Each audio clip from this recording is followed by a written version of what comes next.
everybody, so today I'm going to be reviewing Opposition by Jennifer L. Armentrout. If you have not read Opposition yet, the first half of this video will be spoiler free, so you can watch, but the second half will have spoilers in it, so make sure you leave before then. But I'll let you know when that happens. Okay, so if you do not know, the Lux series is one of my favorite series ever in existence. It's so good, and it has aliens in it.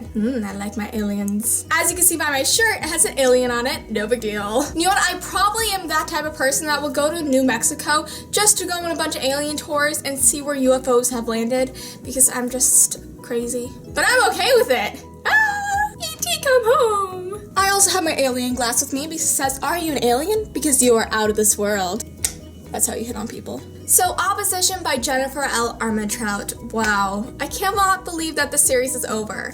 I remember picking it up about 2.5 years ago and being like, whoa, this is really good. And at that time, only 3 of the books were out, so I was like, oh my gosh, there's more books in this series. I gotta read them. And if you do not know, the Lux series is actually the reason I started book blogging, because the main character, Katie, she's a book blogger, and I'm like, oh my gosh, that's a thing, book blogging? So, you have Katie to thank and Jennifer L. Armentrout to thank for creating Katie for getting me into book blogging. Okay, so Opposition by Jennifer L. Armentrout.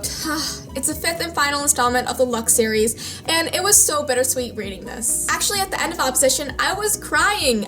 I don't know why, it just all of a sudden I felt tears leak from my eyeballs, and I'm like, what the heck? Why am I crying? And then I'm like, wait, I'm crying because there's only 10 pages left. It's so emotional coming to the end of one of your favorite series, because you've been through so much stuff with these characters, you've grown to love them, and grown to know that there's always going to be another book after the one you're reading, but when you get to the last book in a book series, that's the last one you're going to get, and it's like, oh, no more Damon and Katie. And no more Pepe Toth on the covers. Look at this guy. That's not human. Well, of course it's not human because Damon's an alien, but this guy's an actual human being. He's a cover model and he looks like, so hot. Okay guys, so I have a feeling that I'm gonna spoil you if I talk any more about Opposition, but honestly, I thought this book was beautiful, so go read it if you have not already, and if you have not read the Lux series, please go read it now. You will not regret it whatsoever. Okay, so now for the spoiler section. So if you have not read Opposition, please leave, because this is a good book and I would hate to spoil you.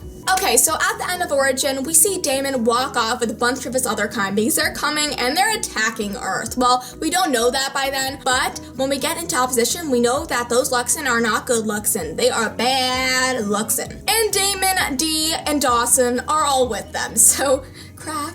Okay, I'm so happy that Opposition and Origin were told by dual point of views between Katie and Damon, because that's what makes this book so amazing, especially Opposition, because you get to see 2 points of views, especially at the beginning of this book, because you have no idea what's going on at all. I love how everybody in the book and everybody reading the book knew something that Katie did not, and that was that Beth was preggers. And Katie's like, why did I not know this? Everybody else seemed to know it, but I didn't. So that was quite funny. I kind of felt bad for Katie because she did not know, but she knows now, hey! But when Archer and Katie go to the grocery store to pick up some stuff for Dee, and shit goes down with all the aliens, I'm like, oh my god, these are not good aliens, they're very, very bad, and they just kill people, and that's not alright, that's not good, and holy no, But then I'm like, okay, Katie and Archer are probably gonna be fine because Archer's an Origin and Katie's a freaking like half alien, so it's alright. They're not gonna get hurt.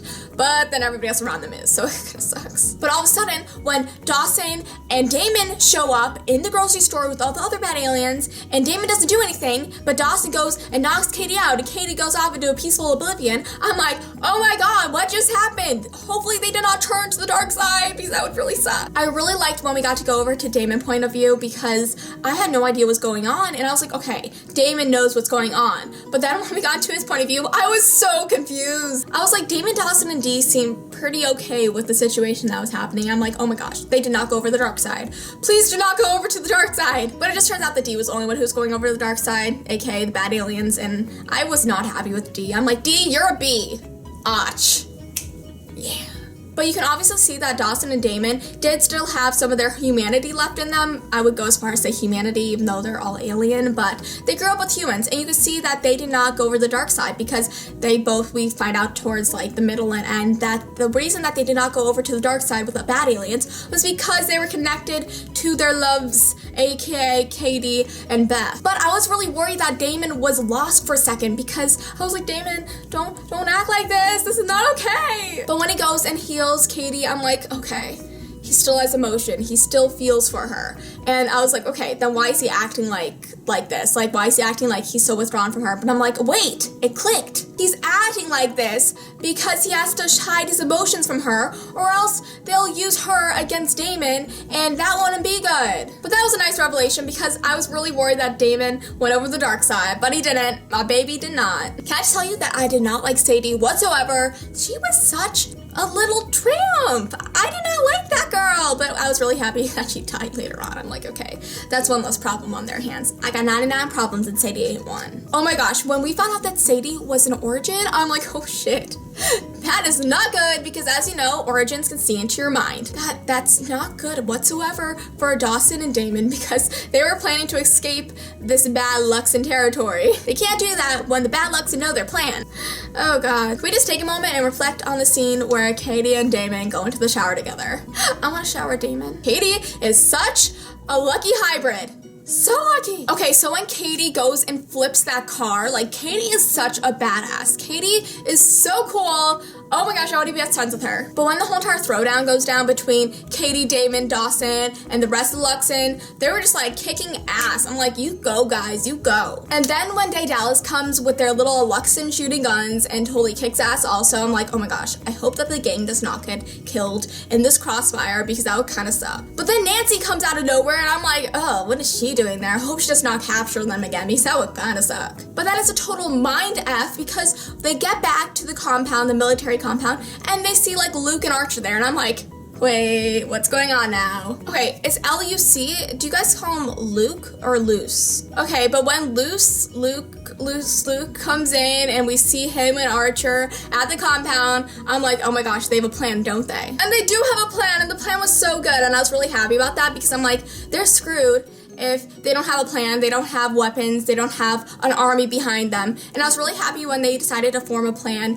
that technically meant they had to team up with a rum. Holy crap, they had to team up with their enemies, like, whoa. But that was for the ultimate good because if they did not team up with their enemies, they would have to go and technically bomb the cities with electrical pulses in order to kill all the Luxon, but that would also shut down all the cities with electricity because then they won't have electric power, they won't have anything, and they'll be pushed back to the Dark Ages, which would kind of suck. Oh my gosh, when we found out that Katie and Damon were not connected anymore, that if one of them died, the other one wouldn't die, I'm like, oh gosh, I hope that Jennifer does not kill off one of them. That would really suck. Okay, so for those of you who have not read Obsession by Jennifer L. Armentrout, Hunter, the rum that they go to for help, he is the main character in Obsession, and his girlfriend, Selena, is also the main character in Obsession, and I was fangirling so hard because I'm like, oh my god, connections! So cool. Do you know what I notice? Katie never listens to anything anybody says to her. Like, sometimes she does, but that's really occasionally, and it's very rare. But that's also what I really like about Katie, because Katie never takes no for an answer. She takes her own initiative to do certain things, and that's a really strong character for you there. And yes, she may make some stupid decisions sometimes, but ultimately they're good decisions, and she ends up saving her friends' lives multiple times in this book series, especially in Opposition. One of the things I really liked that Katie said in Opposition was that the world as she knew it was kind of turning into a dystopian novel, which was very true, and I'm like, Katie, you think like a book nerd. I love it. I love it. So when they meet Lotho, I'm like, who is this guy? Like, okay, he's a poser. He has like bleach blonde hair and he acts like a little weirdly, but honestly, I would not expect anything less from the leader of the harem. When Lothos was about to feed from Katie, I'm like, Damon is not gonna like this whatsoever. Damon is so protective, and I love that about him because Katie, she's very independent, and seeing like Damon come in and try to like protect her, it's a really interesting contrast because Katie is very independent, but Damon wants to protect her anyways, and it's kind of cute and kind of what makes the relationship work so well. Well, when Lotho does not drink from Katie, I'm like, whew. That could have ended very badly. Very badly. Okay, so when they go back to Hunter's brother's house and Dee barges in, I'm like, shoot, and then Katie and Dee get into a huge girl fight, and there's lots of hair pulling and tables clashing. I'm like, oh my gosh, this is like the ultimate girl fight.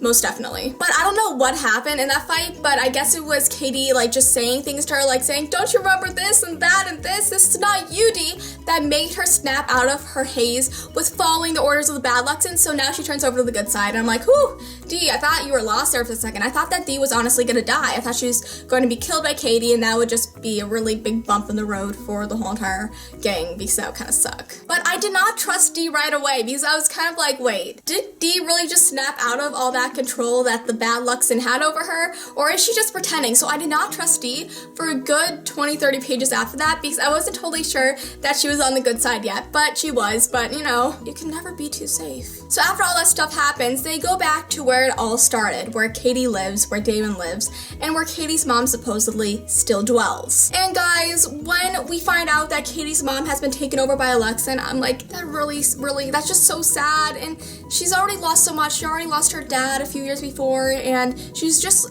been through so much since then. And to know that her mom is gone is just, I cannot imagine what she was going through. And honestly, I kind of thought it was unnecessary to kill off her mother, like, because she was hardly in this book, and she's hardly in the previous books, like the last 2 books, really. So I was like, why can't she just be reunited with her mother and everybody will be happy? But then again, I'm like, well, this is a book. They have to have some dramatic stuff happen in it that'll change the character and who she is. So I guess this really changed her and really impacted Katie. And okay, so Ethan Smith, the leader of the colony. I don't remember him from the last books at all, but I still don't like him because he's the leader of all the bad Luxon, and I'm like, oof, I want to kill you myself. And he's such a little hypocrite because he's an origin and he has some human blood in him, but he still despises humanity. I'm like, you're such a little hypocrite, dude. Ugh. And then when he gets killed, I'm like, good job, good job. And the throwdown that goes on between the Luxon and the Rum, normally I wouldn't be like, go Rum, go Rum. I would usually be like, go Luxon, but the Luxon were bad in the situation, so I was like, go Rum, go Rum. It's kind of weird how good and evil join sides to fight a common enemy. It was just like, it was really interesting to see that happen. I really love that part of the book. But then, after the whole entire throwdown goes down, you think, oh, it's gonna be all good. But of course, Nancy, she comes out of nowhere and she shoots Katie, but then Damon jumps in front of the bullet and takes the bullet for Katie. And I'm like, oh my god, Damon could die, because Damon could die. And that would really suck for Katie. She already had so much loss in her life, and so has Dee and Dawson. So to see that happen, I'm like, don't happen, please don't happen. But it didn't happen, and Damon got saved. That took a weight off my shoulders. And in Katie's words, it was reverse D-Day because all the Luxon went back up to wherever the hell they came from, and they went away, hopefully for good, but you never know. And the prologue of this book made me really happy because they moved to Colorado, where they always wanted to go to college, and Beth and Dawson had a baby, and Archer and Dee are together, and it's just really all happy. That made me really happy. I was really sad for Luce, who had a kind of girlfriend, but she died because she had a cancer and he couldn't save her. And that was his ultimate drive for all that he has done, was to save her. And in the end, she did not get saved and she died. And I felt really bad for Luce because, that really does suck. So, but it was really interesting seeing that part of Luce because he was very mysterious before we kind of uncovered what actually happened to him to really drive him to do the things that he has done. And it was because he was in love and he loved this girl and he couldn't save her in the end, but it did really change the way I looked at Luke. One of the things I really liked in this book, that was probably my favorite part of it, was the relationship between Katie and Damon, because it was just so strong and powerful. Like, they were their rocks. Damon was there for her when her mother died.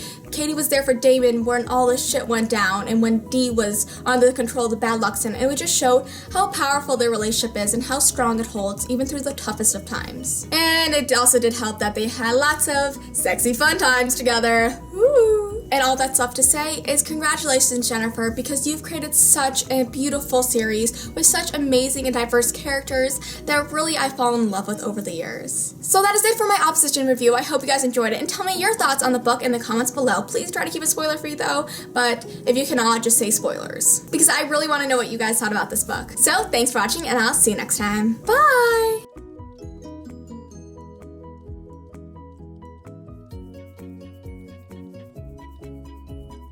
Also, here's a little picture of me as a Luxon. No big deal. Maybe I'm actually a Luxon. You'll never know.